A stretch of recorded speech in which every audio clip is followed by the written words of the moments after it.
Halo teman-teman semuanya, pada kesempatan kali ini kami akan membahas tentang korelasi kontingensi. Untuk itu, kami terbagi menjadi beberapa anggota, ada saya sendiri Gemma, ada Siva, ada Wifali, dan juga Franklin.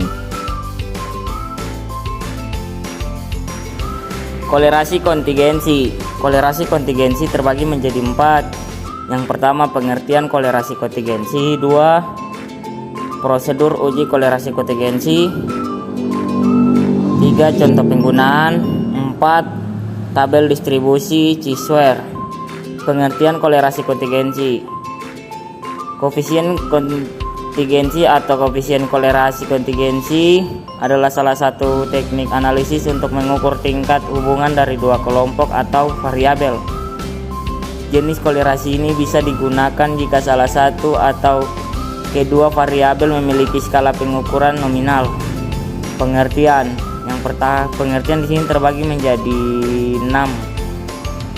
Yang pertama, apabila dua buah faktor dikolerasikan dan setiap faktornya terdiri dari beberapa kelas atau kelompok, kolerasi kedua faktor tersebut disebut kolerasi kontingensi. Yang kedua, besar kecil atau kuat lemahnya kolerasi dinyatakan dengan koefisien kontingensi C. 3. Teknik analisis non-parametrik. 4. Digunakan untuk menguji hipotesis hubungan dua variabel nominal, diskrit, dan kategorik atau kualitatif. Yang kelima, memiliki kaitan dengan Chi-square. 6. Syarat teknik kolerasi kontingensi. Data nominal atau nominal ordinal, dan sampel independen. Dan untuk menghitung nilai Chi-square dapat dihitung menggunakan rumus sebagai berikut. Yang pertama, untuk Chi-square hitungnya sama dengan sigma BI sama dengan 1 dikali sigma KD sama dengan 1, OIJ dikurang EIJ dikuadratkan dibagi dengan EIJ, yang dimana EIJ sendiri merupakan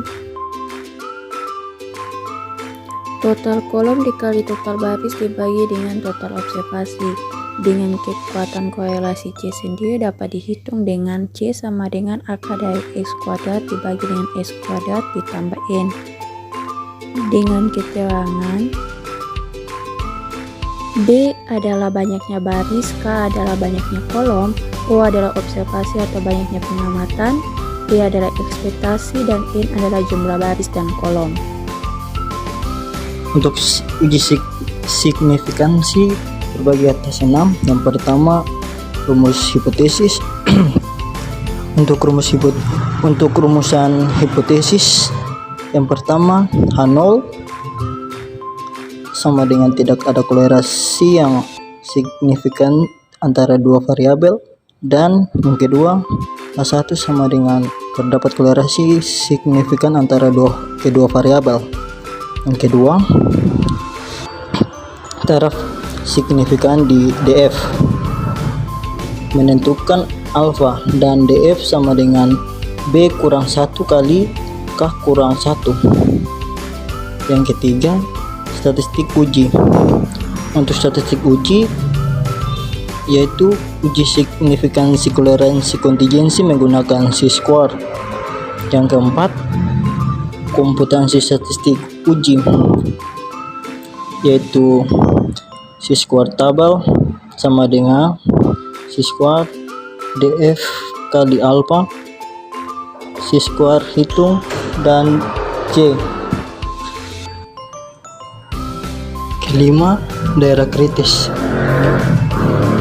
Terima H0 jika Chi-square hitung kurang dari sama dengan Chi-square tabel, atau tolak H0 jika Chi-square hitung lebih dari Chi-square tabel. Dan keenam, keputusan dan kesimpulan. Tentukan keputusan apakah akan menerima atau menolak H0, kemudian mengambil kesimpulan setelah melihat hasil keputusan. Untuk lebih jelasnya dapat dilihat pada contoh soal berikut. Kita akan menguji kebebasan antara faktor gender dengan faktor jam kerja di suatu pabrik. Tabel kontingensinya dapat dilihat setelah ini. Untuk pertanyaannya, apakah ada kaitan antara gender dengan jam kerja? Lakukan pengujian kebebasan variabel dengan tahap uji 5%. Dapat dilihat di samping merupakan tabel kontingensinya dengan jam kerja, pria, wanita, dan total baris serta total kolomnya. Untuk itu kita akan menghitung C² hitung dan nilai C-nya. Dapat dilihat di sini merupakan kategori terbagi menjadi pria yang kurang dari 25, pria lebih dari 25 sampai dengan 50, dan pria lebih dari 50, wanita kurang dari 25, wanita lebih dari 25 sampai 50, dan wanita lebih dari 50.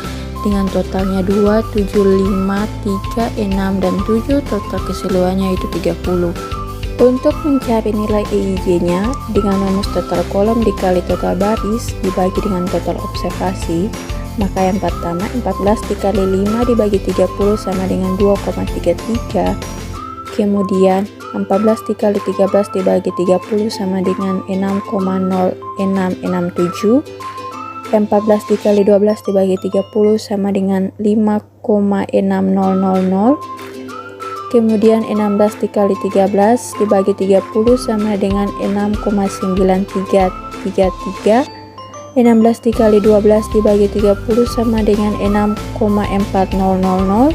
Dan yang terakhir 16 dikali 5 dibagi 30 sama dengan 2,6667.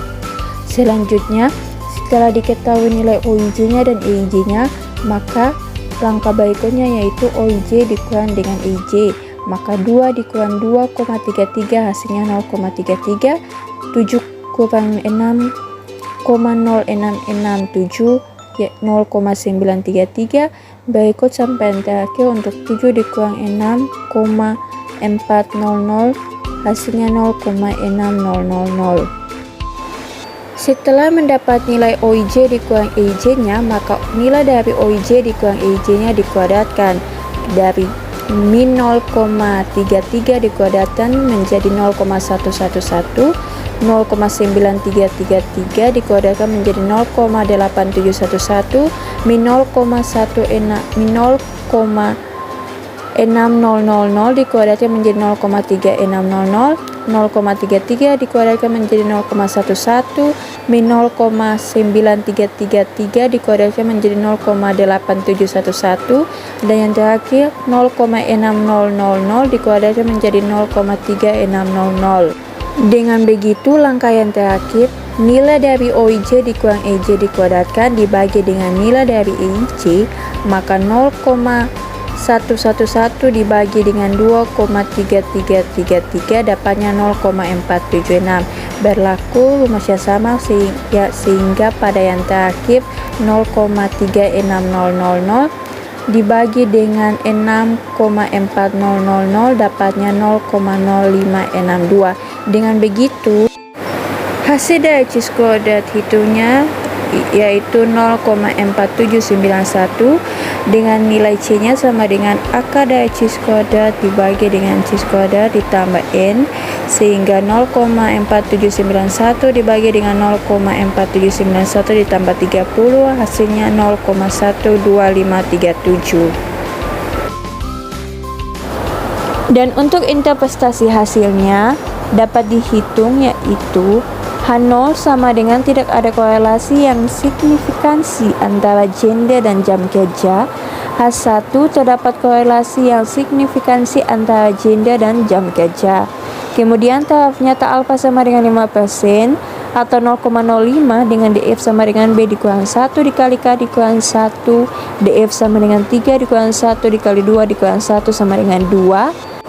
Dengan uji signifikansi korelasi kontingensi menggunakan C², C² tabel sama dengan C² DF dikali alfa sama dengan C² 2 dikali 0,05 sama dengan 5,99146. C² hitung sama dengan 0,4791 dan C sama dengan 0,12537. Terima H0 jika C² hitung lebih kecil sama dengan C² tabel, dan tolak H0 jika C² hitung lebih besar dari C² tabel. Kemudian, keputusan yang dapat diambil yaitu karena C kuadrat hitung lebih kecil dari C kuadrat tabel dengan nilai 0,4791 kurang dari 5,99146, maka dapat disimpulkan H0 diterima. Untuk lebih jelasnya dapat dilihat pada tabel C kuadrat berikut. Dengan nilai DF-nya 2 dan nilai alfanya 0,05, maka titiknya berada tepat pada nilai 5,99. Selanjutnya bentuk SPSS-nya yaitu untuk Case Processing Summary, kita mempunyai jumlah datanya yaitu 30 atau jumlah sampelnya sama dengan 30 dan termasuk ke dalam data yang valid. Yang selanjutnya yaitu Gender Jump Constellation, deskriptifnya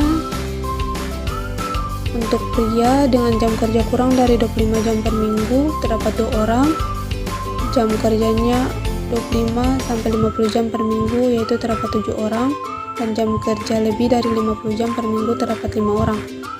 Sedangkan untuk wanita dengan jam kerja kurang dari 25 jam per minggu terdapat 3 orang, jam kerja 25 sampai 50 jam per minggu terdapat 6 orang, dan jam kerja lebih dari 50 jam per minggu terdapat 7 orang. Untuk total pria di setiap jam kerjanya yaitu terdapat 14 orang, dan sedangkan wanita yaitu 16 orang. Untuk total pria dan wanita dengan jam kerja kurang dari 25 jam per minggu terdapat 5, dan total jam kerja untuk 25 sampai 50 jam per minggu terdapat 13, dan lebih dari 50 jam per minggu terdapat 12. Sehingga kita mempunyai sampelnya yaitu 30. Selanjutnya untuk tabel Chi-square test dan symmetric measures. Di sini kita berfokus pada linear by linear association dan nominal by nominal. Jika nilai signifikannya kurang dari 0,05, artinya terdapat hubungan. Dan jika nilai signifikannya lebih dari 0,05, tidak terdapat hubungan. Di sini kita mempunyai nilai linear by linear yaitu 0,893, dan untuk nominal by nominal yaitu 0,787, yang artinya nilai signifikannya itu lebih dari 0,05. Karena nilainya lebih dari 0,05, maka tidak terdapat hubungan antara gender dan jam kerja.